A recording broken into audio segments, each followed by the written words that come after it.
I saw this experiment on YouTube one time and I didn't believe it. So I happened to have a chance here today to try it. I have an old amplifier that's broken and an old speaker.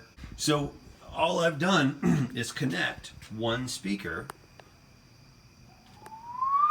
to the other speaker. There's no electrical input whatsoever. No plugs, no batteries.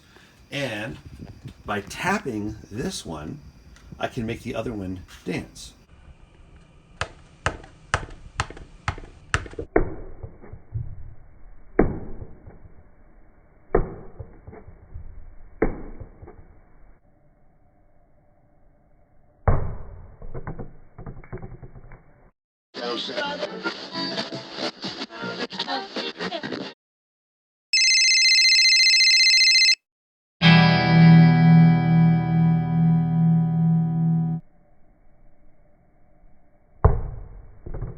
I did notice that because of the shape of that speaker and this speaker, if I switch these, it just works a lot better. Same concept because it goes either way. Oh, but look, it doesn't work. How funny is that? I noticed this by accident as I was wrapping up and I thought, well, why is it not? Oh, of course it's not working because it became disconnected. Look at that. That's evidence the table is not doing the shaking. So all I'm going to do here is put these back together and try it again.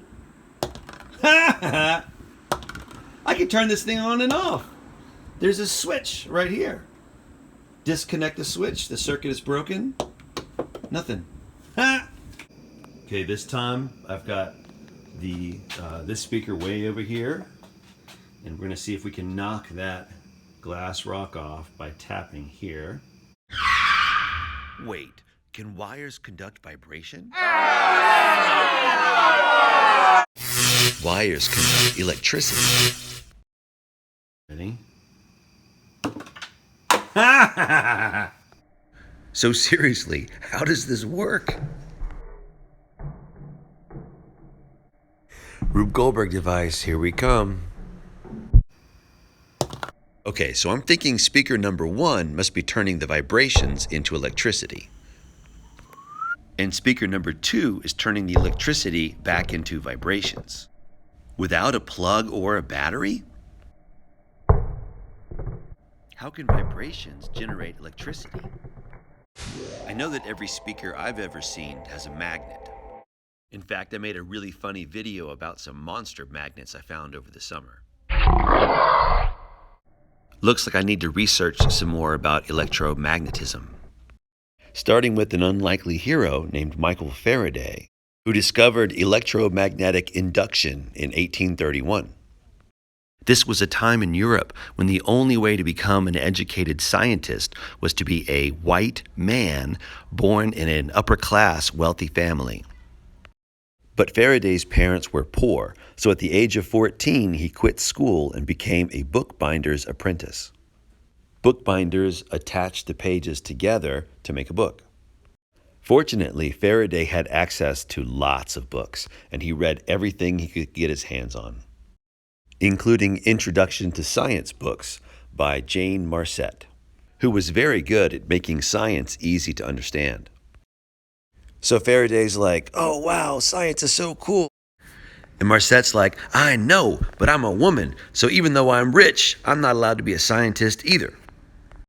And then comes along this man who's white and rich. He's even knighted by the Queen, Sir Humphrey Davy. Sir Davy would invite people on stage and give them laughing gas. Despite its remarkable ability to hide pain, doctors didn't take it seriously. Little did they know that laughing gas would eventually be used by dentists all around the world. I had laughing gas used on me one time during some oral surgery, and I thought I was hilarious.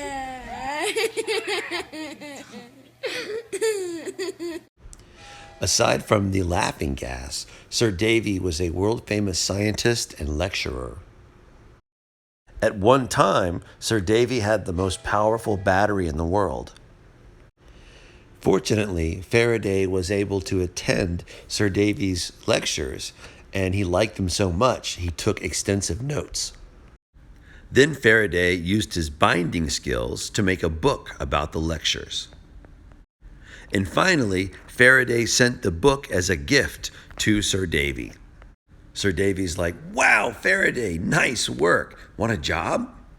Faraday's like, "Wow, I can't wait to do science experiments with you." Sir Davy's like, "Whoa, hold your horses, you low-class, uneducated peasant. You can be my valet," which was a fancy word for a traveling butler.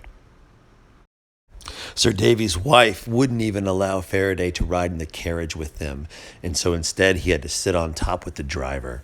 But Faraday took full advantage of the time he got to spend in Sir Davy's lab. Then one day, while Sir Davy was working with nitrogen, there was a terrible accident.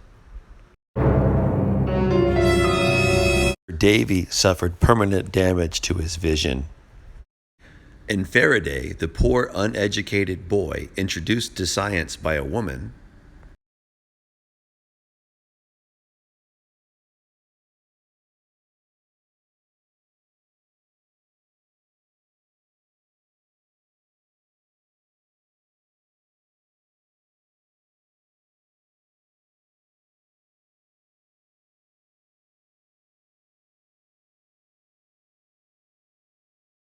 Sir Isaac Newton, arguably the greatest scientist, has a great quote about how he's been successful in science because he learned so much from those who came before him. And Albert Einstein, the other greatest scientist, says the same thing. He has heroes that he learned from, including our friend Michael Faraday. The motion of the magnet induces an electrical current by repeatedly making and breaking a magnetic field. Which means that a microphone works the exact same way as a speaker, except in reverse. So this speaker is being used as a microphone, converting its vibrating magnets into an electrical signal. And this speaker converts the electrical signal back into vibrations.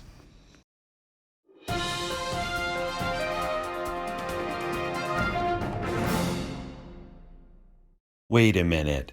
Rock, washer, metal sphere? You call this an experiment? Controlled scientific experiment can only measure one variable at a time.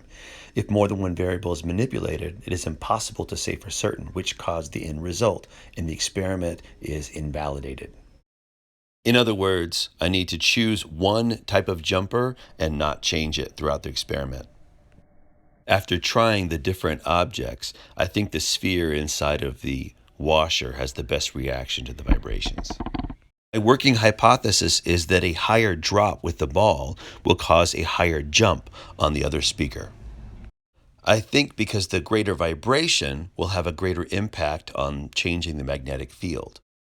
In other words, more energy at the input equals more energy at the output.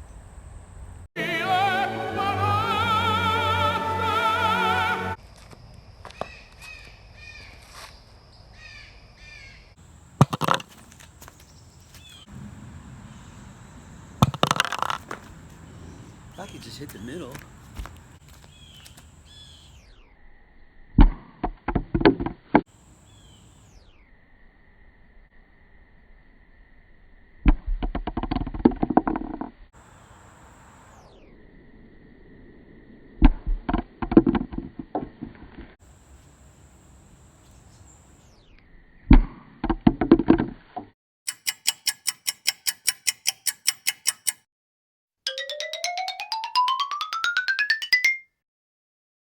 Does the evidence support my hypothesis that a higher drop will cause a higher jump?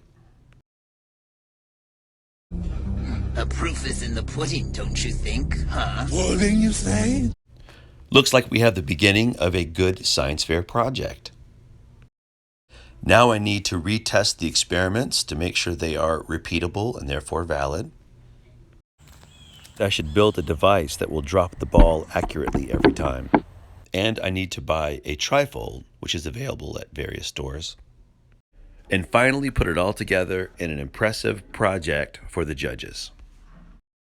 I hope that this experiment shows that I genuinely did not know how the speaker-to-speaker experiment worked, and that through trial and error that I was able to figure out essentially how it worked along with some research, and then turn it into what I think will be a really cool science fair project.